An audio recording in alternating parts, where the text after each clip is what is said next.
Deixa eu só compartilhar minha tela aqui.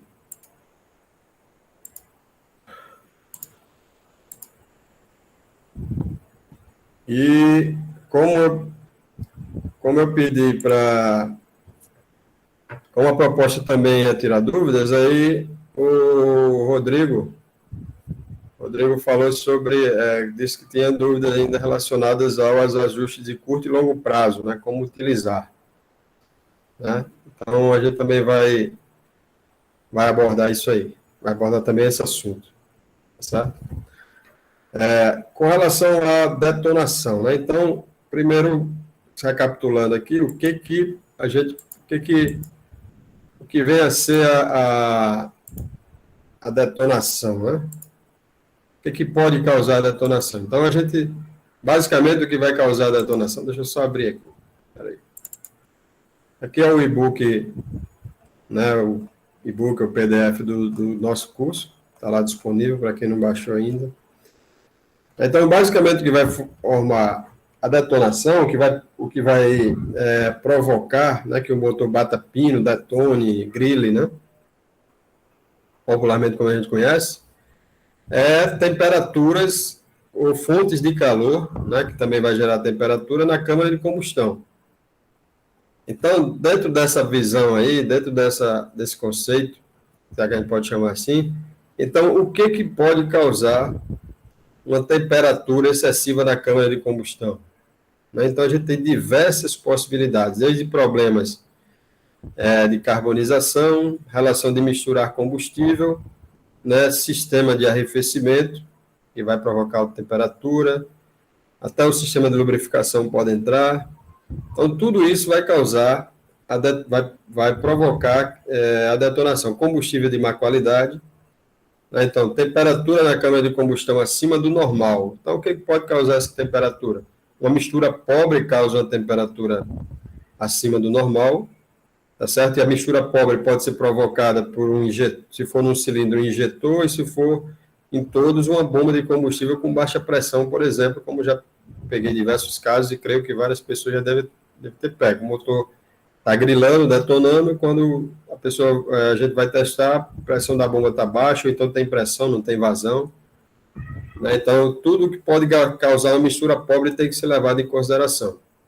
Combustível de má qualidade, pontos quentes na câmara de combustão, seja provocado por carbonização, seja provocado até por uma vela de ignição ou instalada errada, ou uma vela de ignição que já esteja cansada, né? Porque uma das funções da vela de ignição é controlar a temperatura da câmara de combustão. Então, por isso que quando, às vezes, o motor está detonando, a gente troca as velas de ignição numa revisão e ele para de detonar também, tá certo? Muitas vezes o pessoal não associa isso.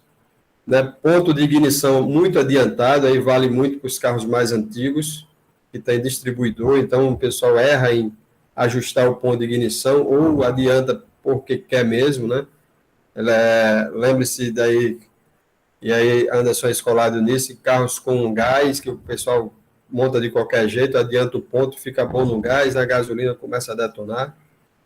Né? Defeitos no sensor de detonação, que é o sensor que vai indicar e vai informar para o módulo, no caso de uma detonação. Então, se ele tiver com um defeito, então o módulo não vai ficar sabendo que o motor está detonando, e aí a maioria dos casos, ele vai atrasar o ponto por precaução, manter o ponto mais atrasado, mas tem casos, como na Magneto Marelli, por exemplo, que você desligar o sensor de detonação, ele fica com um ponto excessivamente adiantado e fica batendo pino.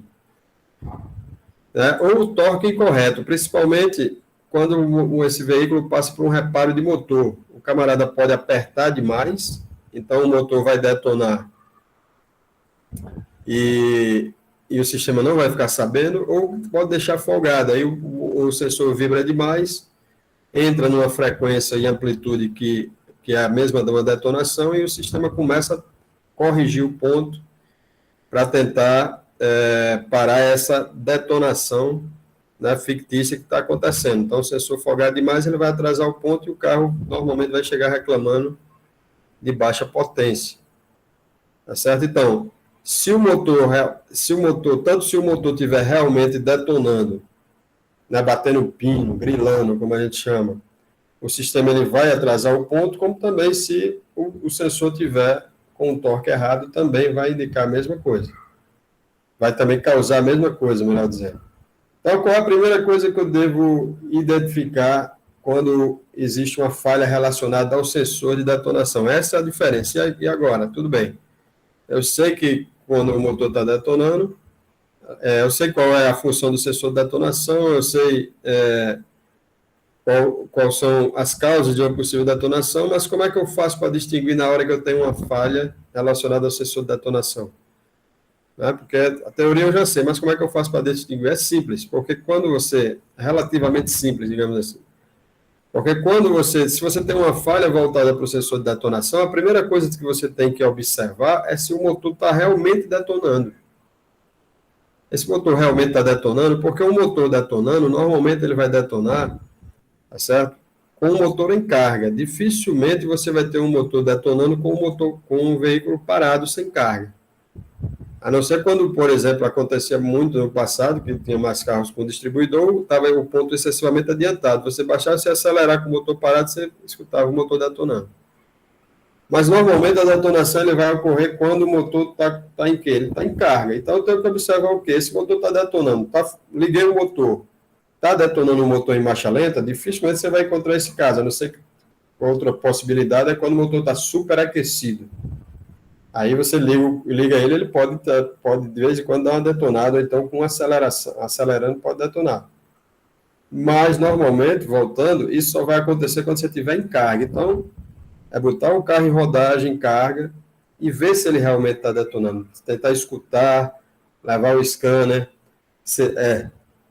colocar principalmente o sinal do sensor de detonação, o avanço de ignição, né, e também os parâmetros de correção do ponto de ignição, correção da detonação, que eu mostrei tanto na aula teórica quanto na prática, e observar, ver se aqueles parâmetros vão te dar alguma informação.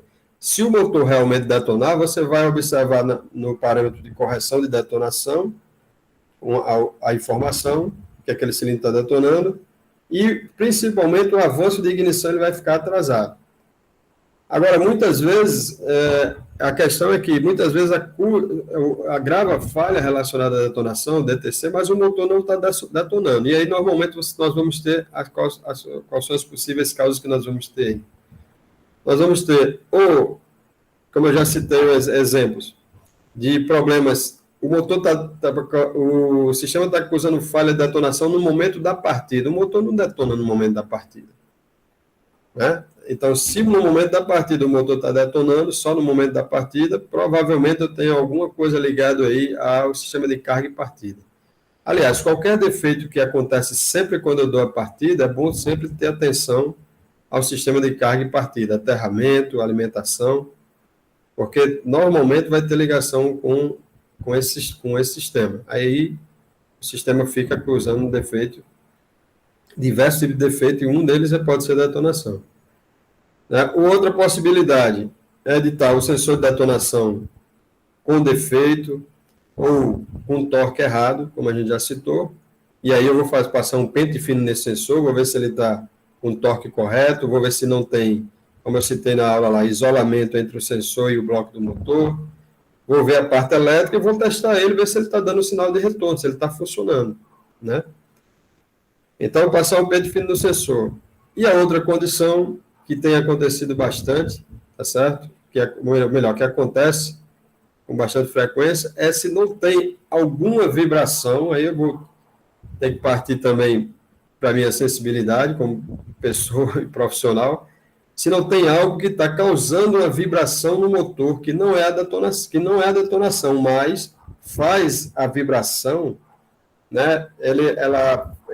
O sensor gerar um sinal que entra numa mesma frequência da detonação, e aí o sistema se engana e começa a atrasar o ponto. E o carro começa, logicamente você vai ver isso no parâmetro do avanço de ignição, né, e o carro começa a perder potência. Então, isso que a gente tem que fazer. Esse motor realmente está detonando ou não? Porque se ele não está detonando e está causando falha de detonação, eu vou por um caminho. Mas se ele realmente está detonando, aí eu vou por outro. Se ele realmente está detonando, eu vou procurar as causas que realmente causam uma detonação. Aqui eu encontrei um vídeo aqui até de um proprietário de veículo, bastante interessante, onde ele simulou aqui uma carga, ou seja, ele colocou o freio de mão, que é uma coisa que ele colocou o freio de mão, colocou uma marcha e forçou para que o carro batesse o pino. Então, para quem não conhece o barulho de batida de pino, né, o grilado, né? Vamos ver se vocês conseguem escutar aí. Então, agora, depois se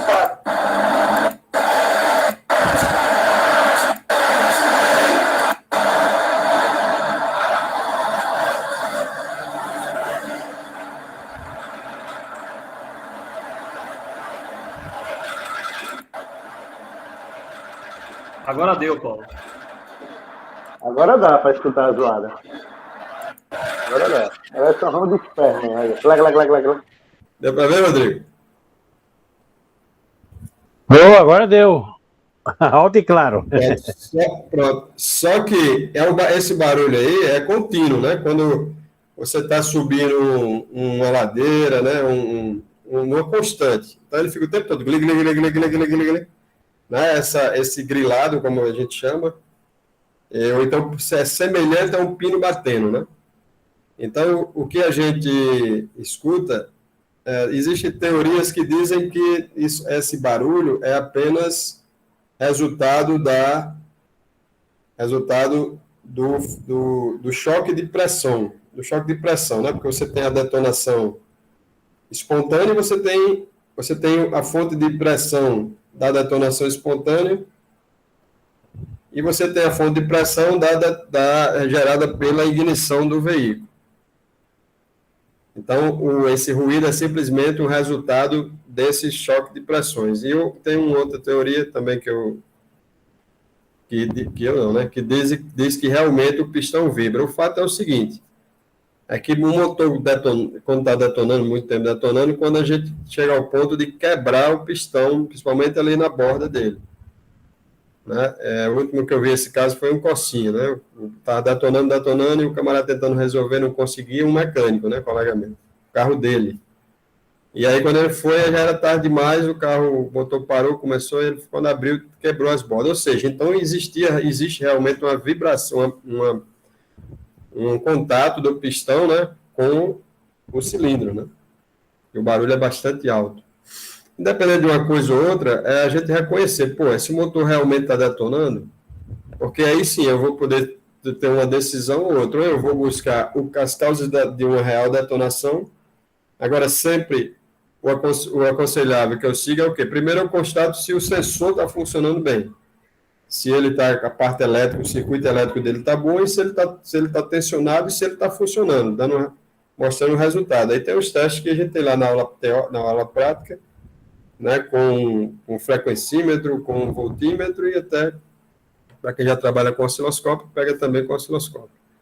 Bom, mas aí eu não estou escutando essa detonação. Eu já andei com o carro, funcionei, as condições que grava a falha não condiz com a detonação, então tem que seguir outro caminho. Tem algo que está influenciando, né, esse sistema a achar que o motor está detonando, né, ou então gerar um defeito, um DTC, mas que está ligado ao sensor de detonação, mas não a detonação, como, por exemplo, falha no circuito de sensor de detonação. Que esse tipo de falha, normalmente, ele te indica que é um problema na parte elétrica do circuito sensor ou do sensor. Aí a gente vai ter que testar, né, onde entra o lado eletricista, e você vai ter que checar o circuito elétrico e o chicote. Tranquilo? Algo que a gente possa acrescentar aí, porque o demais está lá nas aulas teóricas e práticas, né?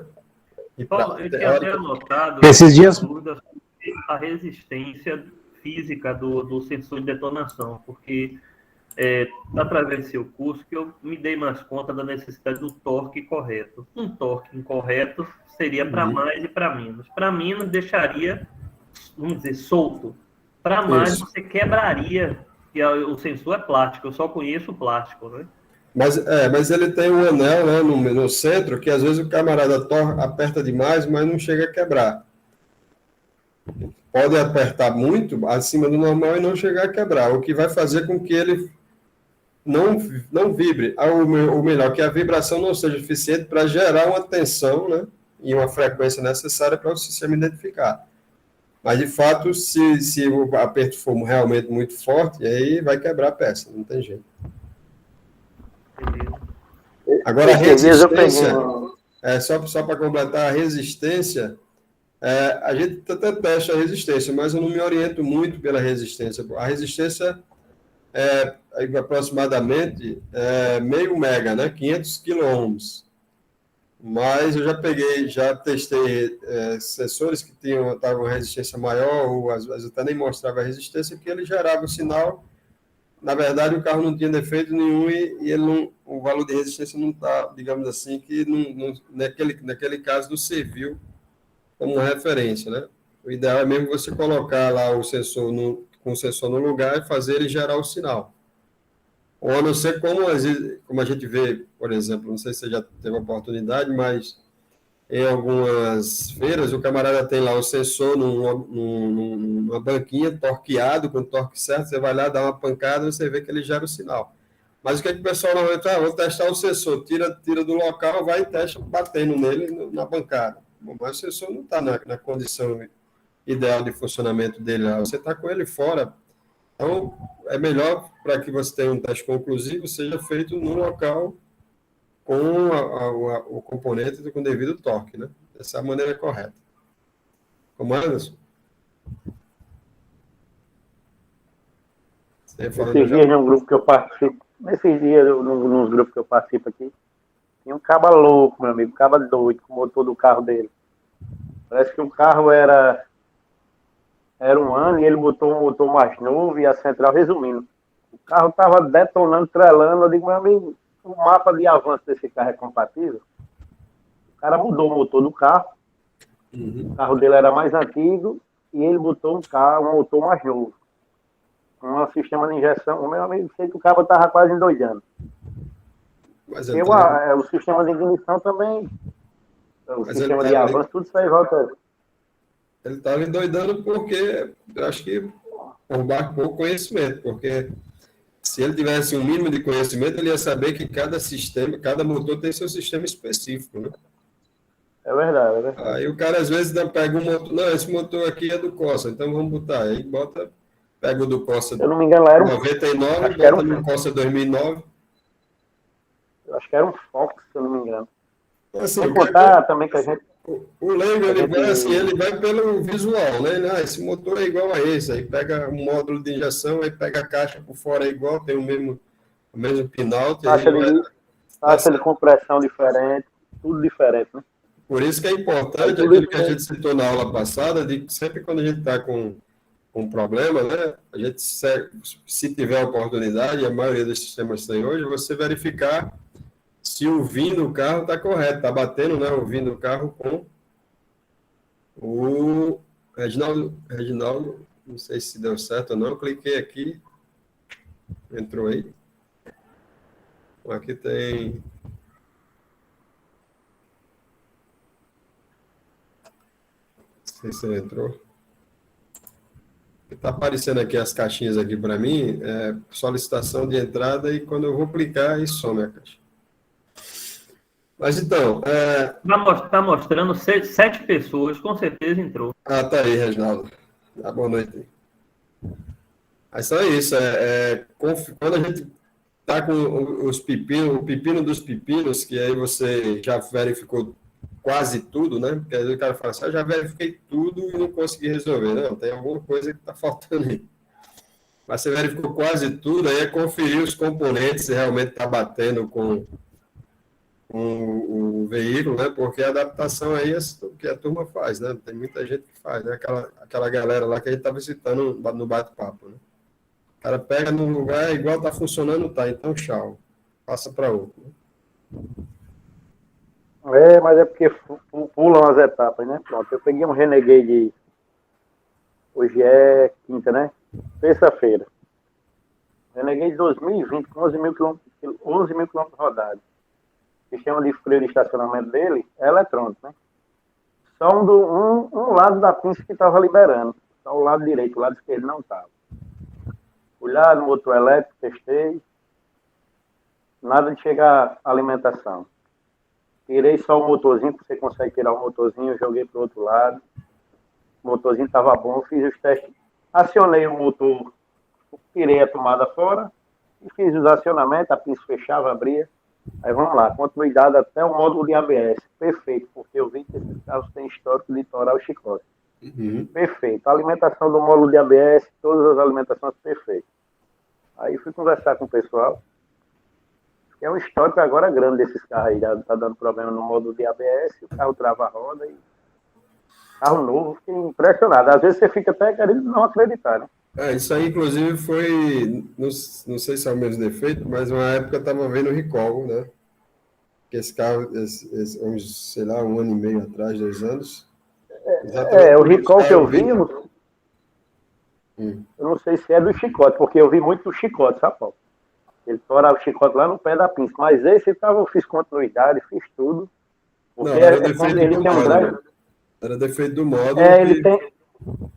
Ele tem dois drives da realidade, tipo drive de bobina, né? Ele tem drive de potência. Na realidade, esses dois motores trabalham com alimentação 12 volts. Então, uma hora ele é positivo, outra hora é negativo. Então, ele tem uns drives de potência. Então, um dos lados ferrou. Aí, diga aí, o carro com 11 mil quilômetros, o cara passar para o cliente, o cara não quer acreditar, não, sabe? Eu disse, eu fui nisso, eu ouvi essa história do recall, aí eu digo, ver se seu carro está dentro do, eu acredito que deva estar, porque 2020. Qual era o ano dele? 11 mil quilômetros. 2020, 2021, com 11 mil quilômetros rodados. O carro está na garantia ainda, né? Acredito que esteja, isso, Paulo. Acredito que esteja. Possivelmente sim. Né? Ele travou a roda, o cara parou para normal, estacionou. Ele disse que ele liberou. Aí eu fui lá, cheguei lá, aí tirei o motorzinho, que é dois parafusinhos, consegui voltar a pinça para trazer para a oficina. Beleza. Aí fui fazer os testes tudinho, modo. Enfim, uns carros novos que tem pepino para o cara seguir o procedimento, senão dá errado. Serviço vai ter bastante para esses carros aí, né? Porque é o que a gente estava comentando naquele dia, né? Antigamente o pessoal fala muito mal do Maré, porque o Maré tinha muita tecnologia para a época. Hoje tem muito mais tecnologia, então você vai ter vários Marés agora. Né? Então é defeito aí a gosto, principalmente aqui que a galera tem, aliás, tem marcas que não utilizam uma eletrônica de qualidade, né? Aí meu irmão, pode colocar serviço aí. Bom, com relação ao ajuste de curto e longo prazo, né? Então, vamos aqui abordar esse assunto. Bom, o que o ajuste de curto e longo, os ajustes de curto e longo prazo, eles vão nos mostrar? Na verdade, não é o que eles vão fazer, eles vão nos mostrar o que a unidade está fazendo, né? Então, no passado, num sistema onde você não tem esse recurso, então você tem a sonda lambda indicando a condição da mistura ar-combustível. Então, lógico, a gente falando aqui da sonda convencional, ou a sonda de salto, que é aquela que a gente conhece que ela varia, então sempre que ela estiver variando, então a gente sabe que variando entre os picos, né, na faixa de 850 a 150, mais ou menos, né, com pequenas variações, a gente sabe que a mistura está estequiométrica, ou seja, a relação ar-combustível está dentro do ideal, tá certo? Agora, a partir do momento que o sistema ele vai envelhecendo ou que acontece algum problema que cause uma mistura rica ou uma mistura pobre, a sonda lambda vai indicar isso para o módulo. Então, ela vai, se a mistura está rica, ela vai indicar um valor alto, sonda lambda convencional. Se a mistura está pobre, ela vai indicar um valor baixo. O que a unidade de comando ela vai fazer? O que a unidade de comando ela vai fazer para puxar a misturar combustível para dentro da estequiometria, ou seja, da relação ideal, né? Que gasolina nossa, 13,2 para 1, Não é isso? E álcool 9 para 1. Então, o que o módulo vai fazer? Ele vai tentar puxar, né? Se ela começou a indicar uma mistura fora do padrão, seja para rico ou para pobre, ela vai tentar puxar, né, o valor da sonda lambda para voltar a trabalhar variando, né? Trabalhar oscilando como ela deve ser. E para isso ela vai trabalhar em cima de quem? Ela vai trabalhar em cima do tempo de injeção. Então, se a sonda começou a indicar uma mistura rica, ela vai diminuir o tempo de injeção. Se a sonda começou a indicar uma mistura pobre, ela vai aumentar o tempo de injeção, porque até que o módulo, até que a central, até que a sonda comece a voltar a indicar a oscilação que ela espera, porque na hora que ela estiver indicando a oscilação que ela espera, essa oscilação ela vai ser o equivalente a quê? A mistura estequiométrica. Em uma mistura estequiométrica, o motor não vai poluir e também vai gerar a potência que deve gerar, mas principalmente não vai poluir. Então, sempre se trabalhou assim.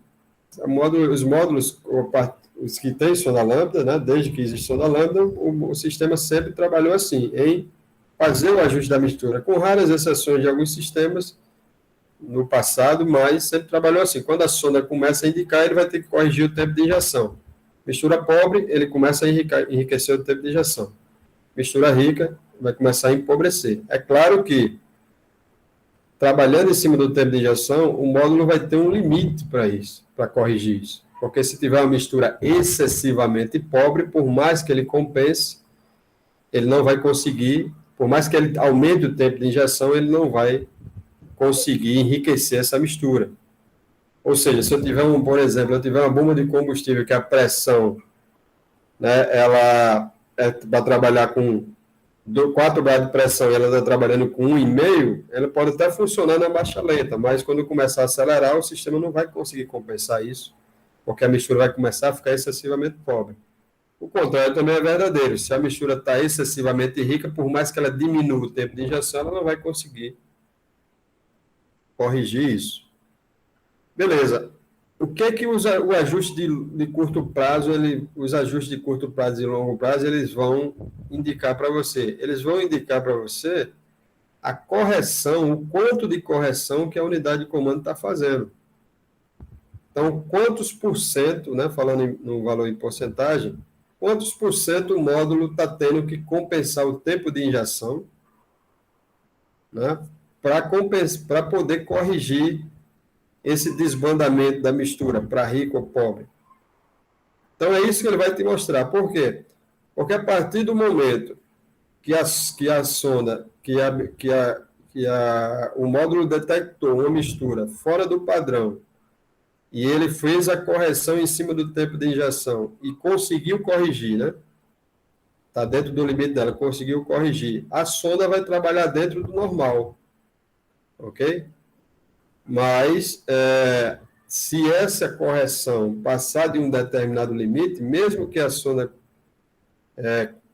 volte a funcionar dentro do normal, o que vai indicar que a mistura está dentro da estequiometria, está correta, mas isso indica uma falha para o sistema. Mas isso está indicando uma falha para o sistema.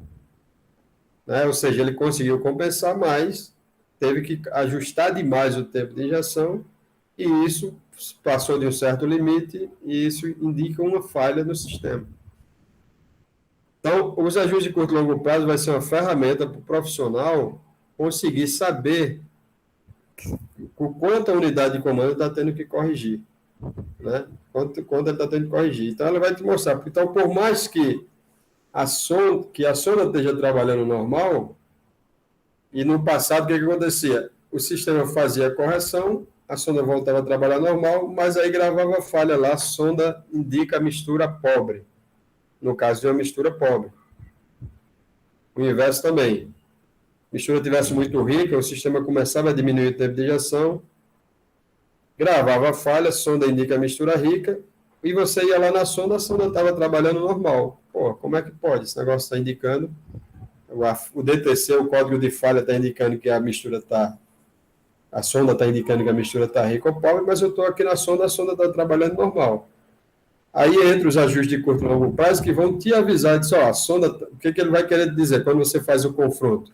Olha, a sonda está trabalhando normal, mas eu estou tendo que fazer essa correção aqui, ó, estou tendo que diminuir aqui o tempo de injeção X pontos por cento para poder corrigir a falha que está acontecendo no sistema. Então, você vai ter que procurar aí, ó, é uma mistura pobre que está indicando. Então, vamos só pegando aqui a nossa aula, sonda lambda diagnóstico.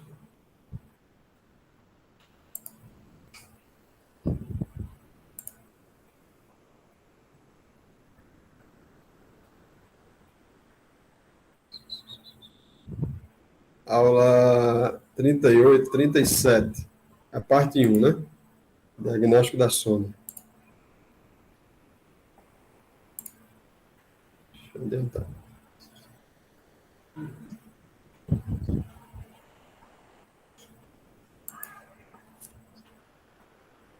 Eu vou abrir de novo aqui.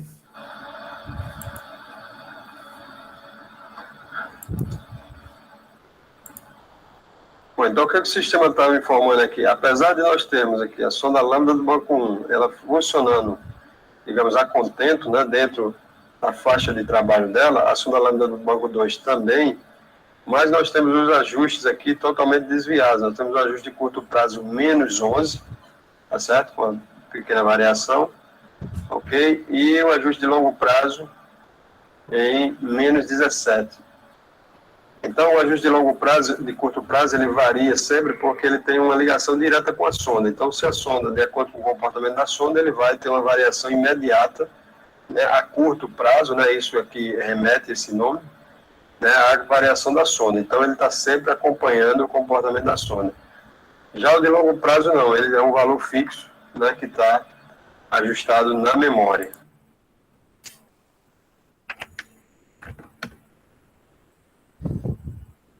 Vocês escutaram aí? Deu para entender. Escutei bem. Beleza, então assim, ó. Rodrigo, então a sonda, ela está trabalhando normal. Só que o sistema está te dizendo aqui, ó, que ele está tendo... Aqui o motor está na marcha lenta, na aula aqui. Só que na marcha lenta, ele está dizendo aqui, ó, a sonda está trabalhando normal, mas eu estou tendo que diminuir em menos 18 aqui, aproximadamente, o tempo de injeção, tá certo? Que é para poder o tempo de injeção, para poder a sonda lambda se enquadrar. Então, ele está sempre olhando para a sonda está indicando, o que aconteceu antes aí? A sonda começou a indicar mistura rica, ele vem tirando, diminuindo o tempo de injeção. Quando a sonda começa a trabalhar normal, ele vai e trabalha ali. O que vai acontecer com depois? Se isso demorar muito tempo, aí esse muito tempo, a gente não tem um tempo específico, porque isso varia de carro para carro, de sistema para sistema, na verdade, né? Então, o tempo maior que se ele se prolongar, então o sistema ele transfere para o ajuste de longo prazo, tá certo? E o ajuste de curto prazo, ele fica sempre o tempo todo observando a sonda lambda, para poder fazer essa correção. Se a sonda começar a sair, vamos supor que nesse momento aí acontecesse uma entrada falsa de ar, como eu vou simular ali depois, na sequência. Aí a sonda vai começar a indicar a mistura pobre. Aí o tempo de injeção vai acontecer? O tempo de injeção vai subir e automaticamente o ajuste de curto prazo vai te informar, diz, ó, estou corrigindo, agora estou aumentando que aumentar o tempo de injeção, o sistema está tendo que aumentar o tempo de injeção, e eu estou te informando aqui que esse valor vai ficar positivo para indicar isso aí. Então, sempre que o valor está negativo, o sistema vai estar empobrecendo a mistura. Sempre que esse valor ficar positivo, o sistema está tendo que enriquecer a mistura. E quando é que ele vai estar bom? Quando o valor ficar em torno de zero. Né? Não necessariamente em zero fixo, mas sempre ali em torno de zero. Me diga aí, deu para dar uma clareada aí? Quero escutar você aí que levantou a bola sobre essa dúvida. Deu sim. Mas então quer dizer que a marcação que tiver a longo prazo significa que já faz um tempinho já que ele está ocorrendo esse problema, então ele já marcou, que nem você falou, na memória lá, né? Se tiver... Isso. Só pegando o seu gancho aí. Porque o que acontece? Digamos assim que você tem dois fiscais, certo? Ele vai ficar, ele vai ter uma reação imediata com a sonda. Então, a sonda está lá trabalhando normal, tá certo? Vamos fazer aqui esse movimento. E aí ele está lá também o tempo todo fazendo a correção. Ele está acompanhando a sonda. Digamos assim, como é que chama aquele tipo de personagem de comédia que o cara é um espelho do outro, né? Ela vai ser, digamos, quase um espelho da sonda. Então, quando a sonda indica mistura rica, ele vai informar que o sistema diminui o tempo. Quando ela indica pobre, ela vai subir. Então, na verdade, vai ser um espelho invertido, né? Então, sempre que o valor da sonda sobe, o dele cai. Sempre que o valor da sonda cai, ele sobe. Mas eles estão sempre trabalhando ali, tá certo? Ou melhor, o ajuste de curto prazo, ele está sempre acompanhando a sonda. Quando a sonda indicou que a mistura está rica, aí aqui o sistema vai fazer o quê? Vai diminuir o tempo de injeção. Vamos supor que um bico começou a injetar mais um pouco. Aí o sistema vai começar a diminuir o tempo de injeção e ele vai te informando um valor negativo lá. Ou seja, ele já saiu em torno do zero, já começou a desbandar para o negativo. Por quê? Te informando, o sistema está diminuindo a quantidade de combustível. Se for o contrário, aconteceu a entrada falsa de ar, vai acontecer o inverso. A sonda vai indicar a mistura pobre e ele vai começar a indicar o valor positivo, até que a sonda volte a funcionar normal, como mostra aqui nessa imagem aqui que a gente mostrou na aula lá. Então, veja bem, sonda funcionando normalmente, começou a indicar, e aqui o ajuste de curto prazo, também variando. Nessa figura aqui, ele usa o parâmetro, não é em porcentagem, é em 128, a gente explicou lá, que pode utilizar a informação, pode ser passada em porcentagem ou espaço de memória. Então, por que 128? Porque 128 é o meio termo do espaço de memória que o módulo tem, para esse recurso aqui, né? Para esse recurso especificamente. Então, se ele está em todo tempo, se a sonda está funcionando normalmente, tá certo? E o sistema está todo ok, então ele vai estar sempre em torno de 128. Se fosse em porcentagem, seria em torno de 0%. Beleza. Aconteceu uma mistura pobre. Vamos seguir o raciocínio aqui. O injetor começou a injetar de menos. Então, automaticamente, o tempo de injeção vai ser aumentado. E aí, o ajuste de curto prazo vai te indicar isso aqui, ó. Está positivo. Passou do ponto aqui, ó. Era para estar em torno de 128, foi para 138. Aí o sistema veja que aqui é uma reta inclinada. Então, ele vem corrigindo. Chegou aqui, a sonda começou a trabalhar normal. Aí, beleza. Então, a sonda está trabalhando normal, então ele também vai ficar trabalhando em torno desse setor aqui, ó. Ele agora está entre 138 e 131. Por quê? Porque esse é o ideal que a sonda começou a trabalhar normal e isso indica que a mistura a combustível está dentro do padrão. Mas beleza, mas ele vai ter que começar, ele vai estar sempre, o tempo de injeção vai estar maior e ele vai ter que trabalhar em torno disso aqui, ou seja, ele está trabalhando num patamar maior. Ele não está mais trabalhando em torno de 128, agora ele está trabalhando em torno de 135 a média. Tranquilo? E a sonda está aqui normal. Beleza, mas isso aí extrapolou o tempo especificado pelo sistemista, né? Então já está um longo espaço de tempo funcionando dessa forma. Por que isso? Porque pode ser que seja um defeito passageiro, aí a sonda ia voltar para o normal e ia tudo se enquadrar novamente. Ok? Como eu simulo lá na aula, né? A gente simula mistura rica, mistura pobre, e aí isso pode acontecer no veículo, né? Pode ser por causa de um combustível, por N fatores. Mas só que perdurou por um longo tempo. O que vai ter que acontecer?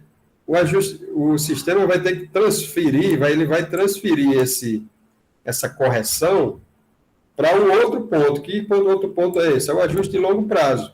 Veja que até aqui, ó, ele estava no... Vou diminuir aqui, ó. Até aqui, esse aqui corrigiu, mas ele continuou na dele lá, ó. Tá certo? Agora, quando demorou demais o tempo de correção, o sistema transferiu para o ajuste de longo prazo, tanto é que ele subiu para 135, ok? E o ajuste de curto prazo, ele volta a trabalhar em cima do valor da sonda, que, por sua vez, continuou funcionando normal. Por quê? Porque mesmo o ajuste de curto prazo, você vendo aqui que ele voltou para o patamar de trabalho dele, mas a compensação está sendo feita pelo ajuste de longo prazo, melhor, quem vai estar te informando agora essa compensação é o ajuste de longo prazo. Qual é a outra diferença entre um e o outro? É que ele é volátil, o ajuste de curto prazo ele é volátil. Volátil em que sentido? Se não tiver sido transferido ainda para o ajuste de longo prazo, se eu desligar a ignição, começa tudo de novo. Ok? Ou seja, ele não fica gravado na memória essa correção. Né? Qual correção? A correção do tempo de injeção, porque quem faz a correção é feita do tempo de injeção. Mas, se o ajuste já tivesse sido passado por de longo prazo, ok? Então, isso aí fica gravado na memória. Então, você não vai mais...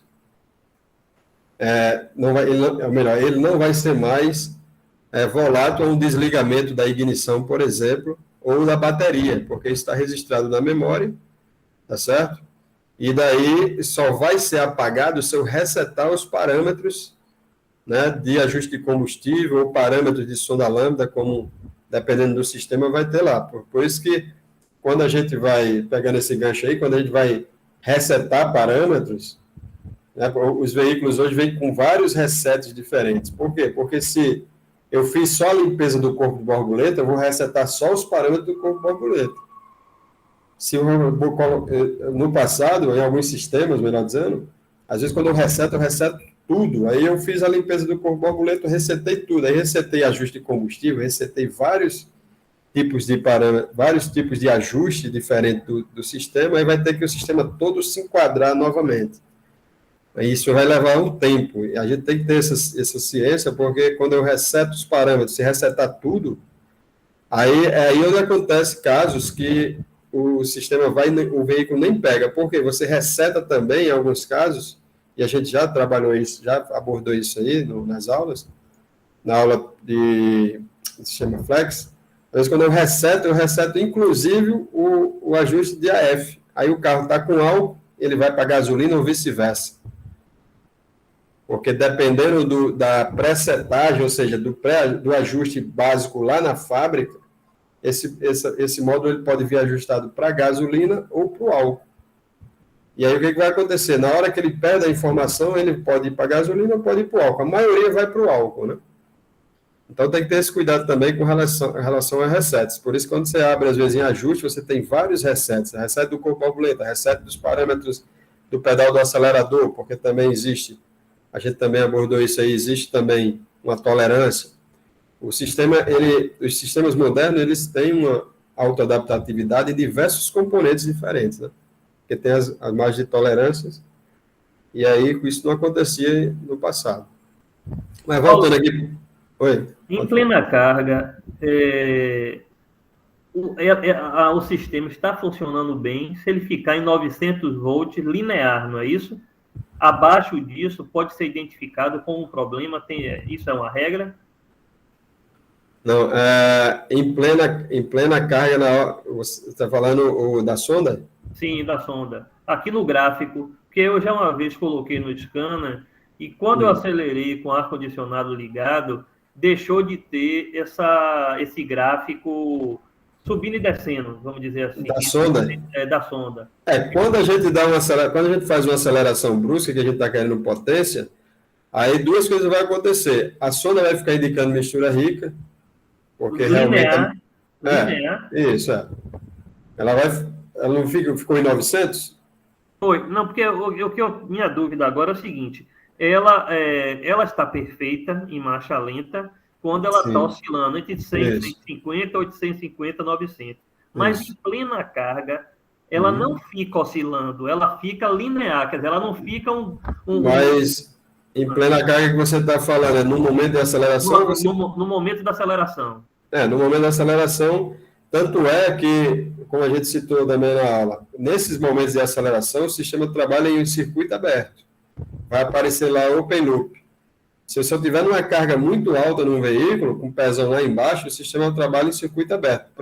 Aí é onde vem a necessidade da sonda lambda de banda larga, né? Porque a sonda de banda larga, ela consegue trabalhar nessas condições. A sonda de banda estreita, que é essa que a gente está trabalhando, em certas condições de mistura excessivamente rica ou pobre, ela vai ficar linear. Se tiver muito rica, ela vai ficar próxima ali no patamar de cima, acima de 500 Foi milivolts. o que eu vi. Então, o que acontece? Já que o sistema não consegue, o sistema não vai mais conseguir trabalhar se orientando por ela, já que ela não consegue mais trabalhar nessas condições. Ela não consegue mais fazer o sistema não consegue mais fazer o ajuste, aí ele vai trabalhar em circuito aberto.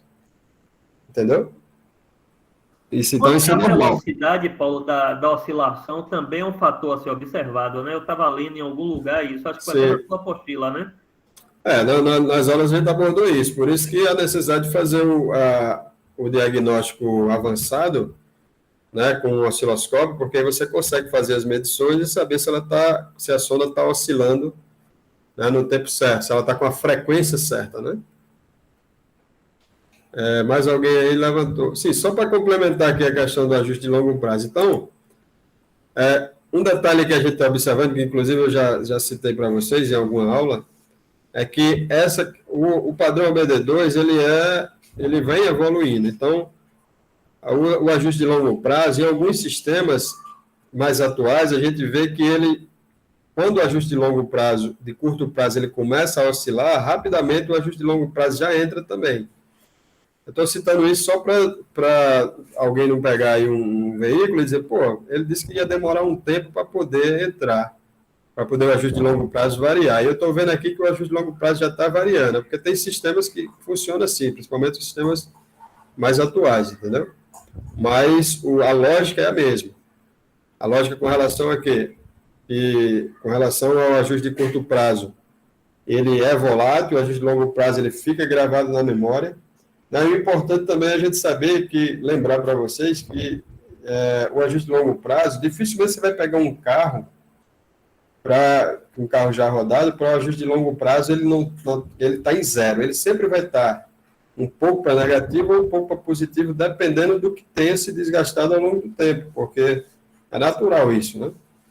Então, o injetor ele vai começar a obstruir alguns orifícios dele, ele vai começar a baixar o rendimento dele, o sistema vai notar isso e vai compensar. Vai compensando isso, vai se refletir nos ajustes curto e longo prazo. Agora, para a gente fechar aqui essa parte, quando é que passa a ser entendido como defeito? Aí a gente citou lá na aula lá também.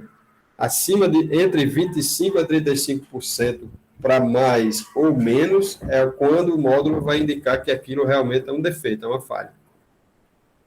Tá certo? Então, sempre que se eu tiver um ajuste, o ajuste está aqui menos 10, menos 15, aquilo ali está dentro da tolerância do sistema. Então, por isso que às vezes você vê que está negativo menos 10, menos 15, mas não tem falha gravada, porque está dentro do patamar ainda. E mais um outro detalhe, né, que também eu cito na aula, depois vocês assistem essa aula aqui. Logo na sequência aqui, quando em marcha lenta ele está menos 17, mas em carga parcial ele não está, ele fica em torno de zero. Certo? Eu vou mostrar aqui para vocês aqui, aproveitar aqui. Ó, certo?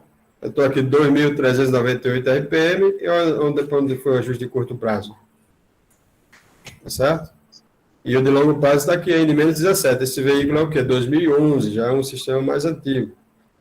Então, o que ele está me mostrando aqui? É que esse desbandamento aqui, essa mistura rica, está sendo causado só na marcha lenta. Em carga parcial, isso é o que a gente também abordou lá nas aulas. O problema, ele pode ocorrer só num determinado regime. E isso vai me orientar o que eu vou buscar de defeito no veículo, né? Que trabalha mais em carga parcial, mais em marcha lenta.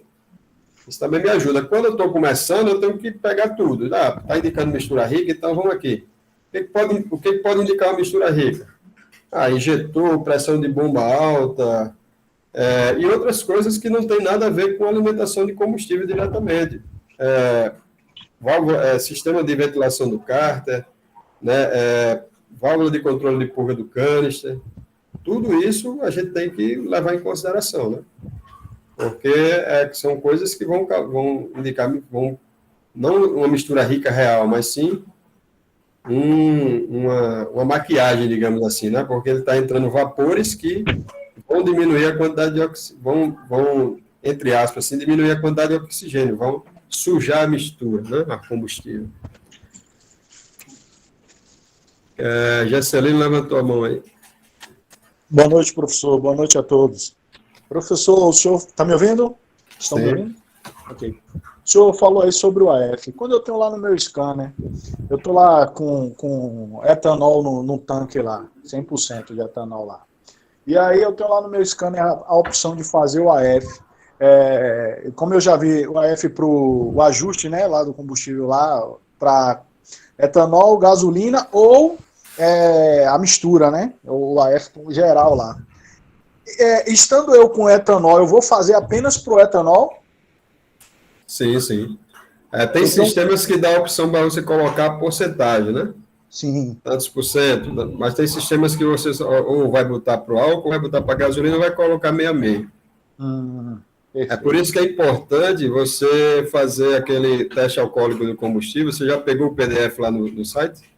Já, sim, já. Pronto. Porque aí você vai ter uma base ali de quanto que combustível é aquele que está, né? Sim. Mas aí se está com álcool no tanque, você vai colocar 100% álcool. Se está com gasolina, você vai botar gasolina não, gás álcool, né? Que a gente não tem gasolina pura. Mas se está com gasolina, você bota para a nossa gasolina. Se está meio a meio, assim vai. Ok, obrigado. Tranquilo? É importante essa questão de dominar os ajustes de curto e longo prazo e todas as estratégias, porque, lembrando, né? Quando o sistema ele tem uma indicação de uma mistura rica, o pobre sistema flex, né? Uma indicação da mistura fora do normal, e ele tenta compensar e ele não consegue, né? Boa parte deles, ou a maioria, eu nunca digo que todos, porque eu faria, às vezes tem sistemista que não faz mais. O que a gente tem observado ao longo do tempo é que o sistema está compensando, ele não está conseguindo, ele descarta o sinal da sonda. Porque ele está tentando compensar e não consegue. Então, se ele descarta o sinal da sonda, e para o sistema flex é essencial o sinal da sonda, e ele desconsidera o sinal da sonda, ele vai ter que trabalhar com um valor fixo de AF. Normalmente, esse valor vai para o álcool. Então, aí onde acontece? Eu estou lá com, vamos supor, um veículo que está com um problema na ventilação do cárter, e está lá sujando a mistura o tempo todo, e o sistema mistura rica, ele tentando compensar, e não consegue, o que ele vai fazer? Ele vai descartar o sinal da sonda, joga o sistema lá para o álcool e vamos embora. Aí o camarada tenta ajustar o carro para gasolina, não consegue, o cara diz, pô, esse carro não aceita mais... o sistema se acostumou com álcool, né? Ou então tem algum problema no módulo. Ou o contrário também, tem uma mistura pobre e o sistema mistura pobre, ele tenta enriquecer, não consegue, a mesma coisa. Aí onde vai entrar aquela informação. Se o sistema lá na fábrica ele foi ajustado para gasolina, ou seja, qualquer problema que aconteça, ele vai para a gasolina, então ele só vai funcionar na gasolina na hora de um defeito desse. Se for o contrário, foi para o álcool, ele só vai querer funcionar no álcool. Aí você tem uma bronca. Perfeito.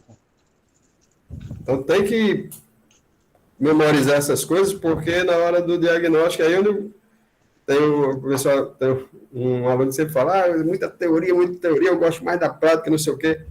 Na hora de problemas complexos, você só com prática não resolve. Essa é a questão. A não ser que você fique tentativa e erro, troca isso, troca aquilo, vai não sei o quê, pega uma informação com não sei o quê. Aí o cara, eu já fiz isso aqui, deu certo. Aí vai fazer, pô, beleza, resolveu aqui. Mas ele não resolveu com conhecimento, ele resolveu com bizu. Então, o problema complexo você resolve com informação, com teoria. É teoria e prática junto. Agora, cada um escolhe o caminho que quer seguir, né?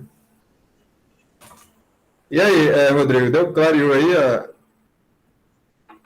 para você os ajustes? Sim, clareou.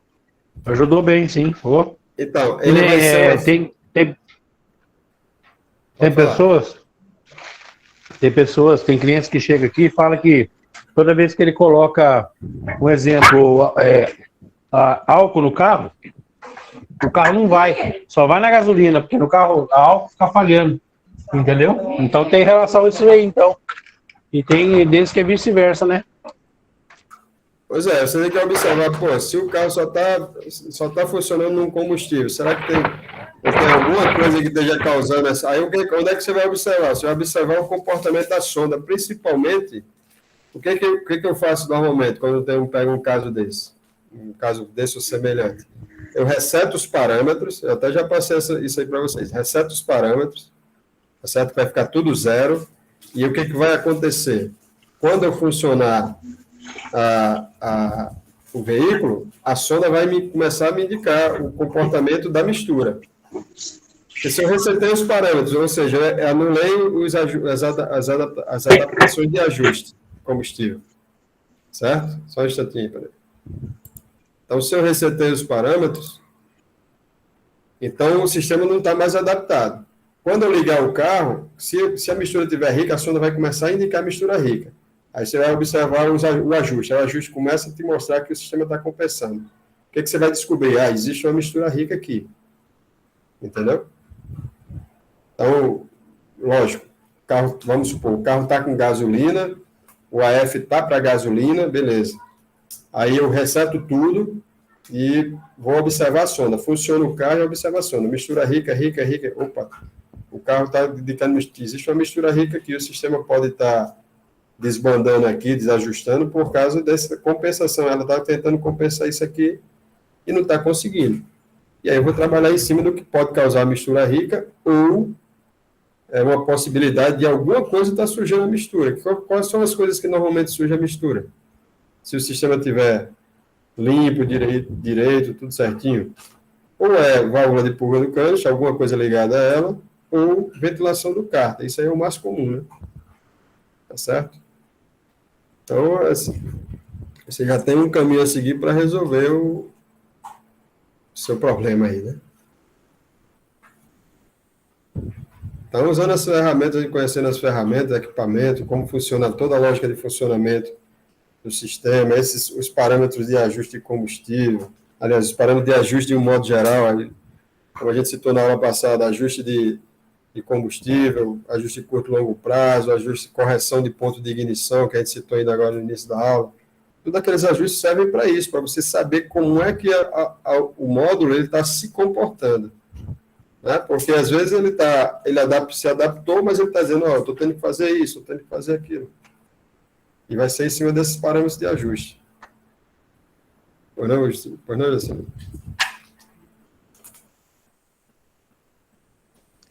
Professor, como é que é o diagnóstico do sistema de ventilação do cárter?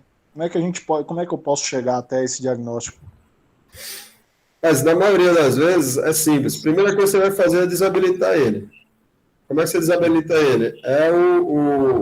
Você desconecta a mangueira que vem lá da ventilação do carro. Tá, faço um bloqueio ali. Bloqueia ela. A questão é que tem veículos que tem motores que o canal, né, principalmente da ventilação na marcha lenta, vem por dentro, vem internamente. Aí fica mais difícil. Aí você tem que... Qual é a saída? É você procurar como é que funciona aquele sistema de ventilação e trabalhar especificamente e saber onde é que você vai bloquear ele, para fazer com que o motor pare de purgar esses gases. Ou então, se você já viu logo de cara que está muito carbonizado, qual é um dos indícios que mostra que a ventilação do carro está com problema? Você, por ela obstruir, a pressão no cárter vai aumentar. Você vê na aula nas primeiras aulas, né, de lubrificação, que a gente aborda lá a ventilação do cárter, a gente cita isso. Por ela obstruir, a pressão no cárter vai aumentar e a tendência vai ser jogar o óleo. Sim. Isso aí vai aparecer lá na borboleta. Outra coisa é a pulsação. A pulsação na ventilação do cárter, na tubulação que vem para para o corpo para o coletor, né? Porque ou normalmente vai entrar uma tubulação, ele entra no coletor e a outra vai entrar antes da borboleta, né? Então você vai ver uma pulsação excessiva. A pulsação excessiva normalmente já demonstra, já te informa que esse motor está cansado, ou seja, está com problema de vedação, ou pelos anéis estarem colados, ou por existir realmente uma folga entre pistão e anel, né? Mas, basicamente, para fazer o início do diagnóstico, é você bloquear esse sistema, para evitar que esses gases ou óleos cheguem ao coletor de admissão e o motor purgue isso, e isso vai para a câmara de combustão, que, por sua vez, vai ser expelida lá no escapamento, e a sonda que vai influenciar no comportamento da sonda, porque a quantidade de oxigênio vai ser muito baixa, né?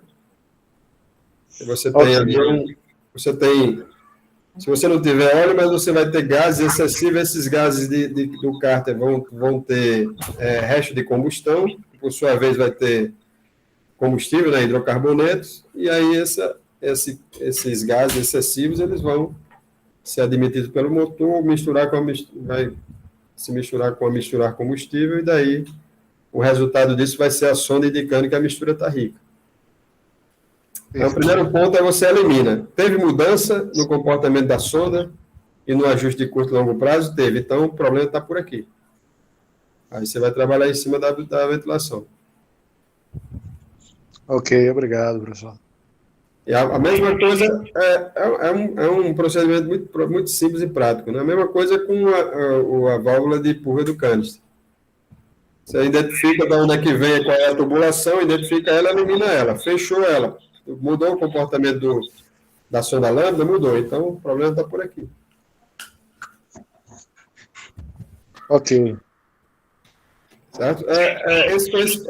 Hoje, todo mundo sabe, já há um bom tempo, que quando eu tenho um MAP alto, eu indico um problema relacionado à parte mecânica. Correia fora de ponto, perda de compressão. Mas lá atrás, nos anos 90, quando a gente começou a amadurecer nos diagnósticos, eu comecei, particularmente, não só eu, mas eu creio que várias outras pessoas, mas era muito comum. Às vezes os colegas me ligavam, estou com a bronca X, como é que está a pressão do coletor? Está alta, porque eu comecei a observar isso. Mas por que eu comecei a observar isso? Por causa da teoria. Porque eu não tinha prática. Eu não tinha prática com relação a isso nos anos 90. Mas a teoria do sensor MAP, eu sabia como é que funcionava, teoricamente, ele, tudo isso certinho, qual era a função dele no sistema, qual é o que é pressão e depressão. Eu digo, não, essa pressão está muito alta. E comecei a observar que tinha ligação direta. Toda vida que tem uma correia fora de ponta, a pressão sobe, então chegava no veículo, a pressão estava alta, faz correr fora de ponta. Ou então algum problema de válvula. Aí a turma, às vezes, tem um cachorro aqui que está... Vai para lá. O camarada é feio. Então, teoria, cara, principalmente nos veículos de hoje, com a complexidade que a gente tem, sem teoria não dá.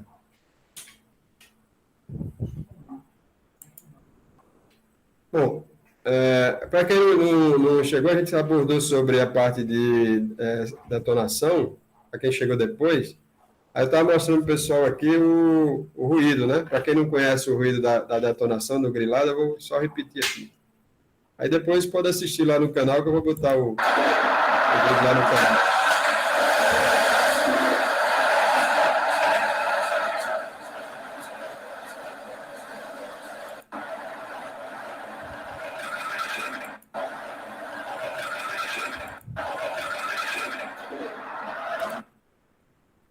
Escutaram aí?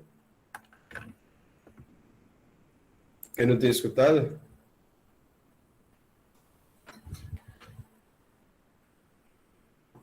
Então, esse grilado aí, o que a gente falou lá? É que esse grilado, quando está batendo pino, quando o motor está detonando realmente, esse grilado é constante, né? Então, o que a gente citou lá no início dessa aula aqui, dessa revisão, né? Então, quando eu tenho falha no sensor de detonação, seja qual das falhas for, porque normalmente tem 5 tipos diferentes, né? Mas o que a gente citou lá? Está realmente batendo pino nesse ponto? Está realmente detonando ou é uma falha, o sistema está se enganando, né? Achando que Tá batendo pino. Então, a primeira coisa que eu tenho que observar é isso, botar o carro para rodar, botar em rodagem, botar em carga, subir ladeira, botar uma marcha, digamos ali, intermediária, não muito curta nem muito longa, para ir ver se ele vai bater pino. Né? Entendeu, Eduardo? Então, sobre aquela questão da mistura rica, é isso. Toda vida que a gente faz uma aceleração brusca, que eu estou informando para o módulo que eu quero que ele suba de giro rápido, ele vai descartar o sinal da sonda e vai enriquecer o máximo a mistura que puder para atender a minha solicitação. Né? É claro que com os sistemas atuais, a gente, lá na parte de acelerador eletrônico, né? Então, tem sistemas que a aceleração, né, o ganho de torque do motor não vai ser tão importante a posição do acelerador, mas sim o ajuste do VVT, do comando de válvulas variável, né? De acordo com a condição de ajuste. Depois, numa próxima aula, a gente vai abordar aqui o comando de válvula variável, a gente vai trazer mais algumas coisas sobre isso. Mas o ajuste do comando de válvulas variável. Então, tem alguns sistemas mais modernos, assim, enriquecimento ele não vai ser tão grande no momento de uma aceleração, né? Porque ele vai dosar também a posição da borboleta, a combinação entre a posição da borboleta, o comando do VVT para gerar o melhor torque. Aí não vai ser tão necessário a questão do enriquecimento do combustível, como acontecia lá atrás com o carburador. Então, no carburador, quando dava uma pisada, o enriquecimento era muito maior, né? Tanto é que tinha o bico injetor, que é o bico injetor, ele funcionava somente no momento da aceleração, né? O pessoal acha que o bico injetor ficava injetando direto, né? Então, era o circuito de aceleração rápida, e ele entrava que era para dar uma mistura mais rica, porque através da mistura é que ajudava o motor a ganhar mais potência. Então, os sistemas vão evoluindo, a tecnologia de motores também, então começa a conseguir extrair torque e potência de uma outra forma. Né? Tranquilo, pessoal? Alguém tem mais alguma pergunta?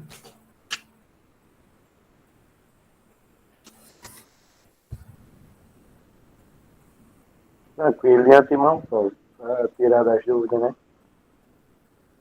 Beleza. Então, a gente encerra por aqui. A gente abordou aí para quem chegou depois, sensor de detonação, né? E agora os ajustes curto e longo prazo. A gente a aula está gravada aqui, a gente vai disponibilizar, por enquanto, estou disponibilizando somente no nosso canal. Eu vou ver se depois disponibilizo lá na plataforma, mas de uma forma ou de outra, o importante é ficar disponível para quem está participando do curso, né? Tá certo? Então, boa noite a todos aí. Boa noite a todos. Boa noite. Se qualquer dúvida maior, a gente aborda na outra aula, ou então passa um zap para mim, que assim que eu puder, a gente retorna. Boa noite. Boa noite a todos. Um abraço. Ok, obrigado aí, professor. Eu só queria avisar para vocês que sempre que houver as dúvidas, já manda de antemão para mim, porque quando eu vier para a aula, eu já venho com as dúvidas que vocês têm, né? Para que a aula fique objetiva para vocês, né? E não o que eu vou determinar. Então, trabalhar em cima das dúvidas de vocês. Tranquilo? Pode passar antecipadamente para mim, tenho dúvida de tal coisa, queria que você abordasse na próxima aula de revisão isso aqui. Aí a gente já vem já com conteúdo, material já separado para isso. Beleza, professor. Ok, brigadão aí, viu? Valeu mesmo. Um abraço.